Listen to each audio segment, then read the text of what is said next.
هەڵبەتە یەکێک لە هەرە باوترین گرفتەکان و نەخۆشی دەرونیەکان لە منداڵان و هەرزەکاراندا لە کاتی ئێستادا ئەوەش نەخۆشی فرەجوڵەیی و کەمی هۆشپێدانە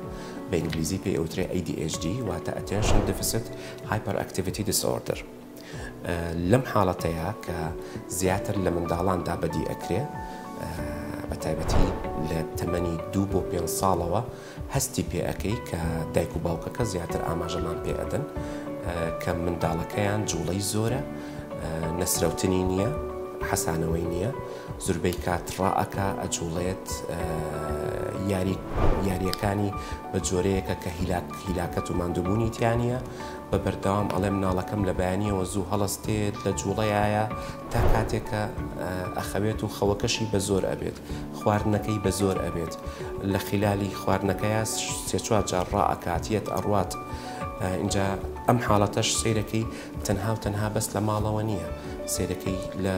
هەموو شوێنەکانی ترایە، لە ماڵە باپیری، لە دەرەوە، لە مۆڵە، لە بازارە، لە سەرجادەیە جوڵەی زۆرە. هەنێجار ئەم حاڵەتە لەلایەن دایک و باوکەکەەوە بە شێوەیەکی هەڵە مامەڵەی لەگەڵا ئەکرێ لەبەر ئەوەی دایک و باوکەکە واتێ ئەگەن مناڵەکەیان هاروهاجە بە مستەڵەحی خۆمان. بەڵام تکایە بەڕێزان ئەمە لەوانەیە دەرکەوتەی نەخۆشی فرەجوڵەیی بێت. هۆکارەکانیشی کە ئەو بەڕێزە پرسیوێتی هۆکارەکان زۆرن، دەکرێت هۆکارەکان هۆکاری بۆ ماوەیی بێت، سیرەکەی لەو خێزانانەیە مناڵی تری هەیە کە تایەتی ئەو خێزانە کە نەخۆشی فرەجوڵەیی یان نەخۆشیەکانی تری گەشە پێدانی منداڵاندا وجودی هەیە وەکو نەخۆشی ئۆتیزم و دواکەوتنی گەشەی مێشک. لە هەنێ حاڵەتە ئەکرێ هۆکارەکان هۆکاری ژینگەیی بن، ڕبط بن بە ژینگەی ئەو کەسە. ئەکرێ لە هەنێ حاڵەتە ڕبط بێ بە کاتی لە دایکبوونی ئەو منداڵە کاتێک کە تووشی ئەوە ئەبێت کە ئەو مناڵە پێش کاتی خۆی پێش وادەی خۆی لە دایک ئەبێت و مناڵێکی نەبەکامە بێت. ئەکرێ لە هەنێ حاڵەتی ترە ڕنگدانەوە بێ بۆ نەخۆشیەکی تر فرەجوڵەیەکەی. ئەکرێ ئێمە بەعام وەکو هۆکارە سەرەکیەکەی طبعاً تا ئێستا هۆکارە سەرەکیەکەی ئەویش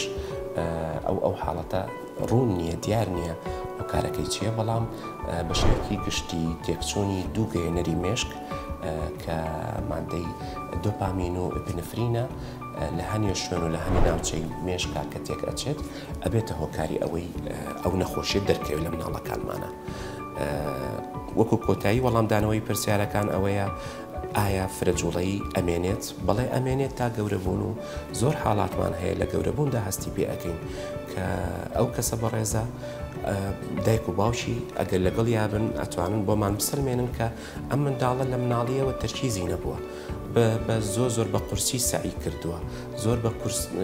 زۆر بە قورسی توانیوێتی ئەو ئەرکانی ئەوەی کە لەسەر شانێتی ئەنجامی بدا. سیرەکەی ئەگاتە 14 و 15 و 16 و 17 ساڵیش